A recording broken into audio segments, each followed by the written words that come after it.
Valentine's Day memory. 2005, me and my old lady just found out we had a child on the way. We was headed to Wallywood to pick up a few things for our apartment. After she parked the car, she headed in the direction of Walmart. I went to the jewelry store.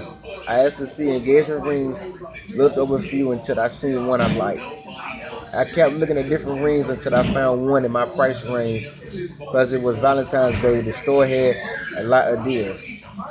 I found one I liked, paid for it with my debit card before the cashier could bag everything up. My lady walked into the store.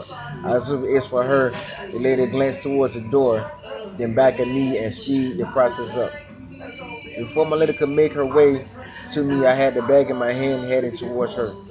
I turned to look back at the cashier. Thanks for the necklace, with a smile, I said. We made our way to the car. I opened her door, then closed it behind her. We took off heading home. We ended up stuck in traffic at a red light in Walmart parking lot.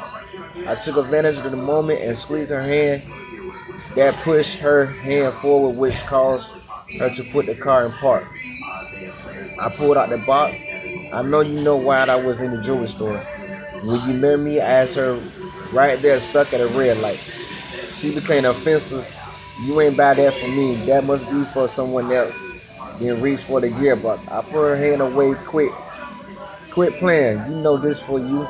Now answer the question. This car ain't moving until you do. You sit at the was red light that is now green with the line of cars behind them blowing their horn. I'm waiting, she replied. Yes. I replied, yes what? She said, yes, I will marry you. We kissed and went on our way. By the time the kiss was over, cars was going around us. Little after we found out she was pregnant, a co-worker I worked with found out from listening to a convo I was having a baby on the way. We both had the same schedule, the weekends off. That Monday, I was on break praying over my lunch. By the time I was done praying, the same co-worker was sitting in front of me. Raymond, she said, what? Now you have a child on the way? Before I could respond, she placed a yellow notepad on the table. Take this home, get your Bible and study this. Then she left the break room. I glanced at the title, everything the Bible says about sex and marriage. I had a flashback of what I went through after I found out my first son mom was pregnant. Then having this same discussion with another family after getting another woman pregnant. When I went home, I started the process of studying her notes and following all with every scripture from the Bible.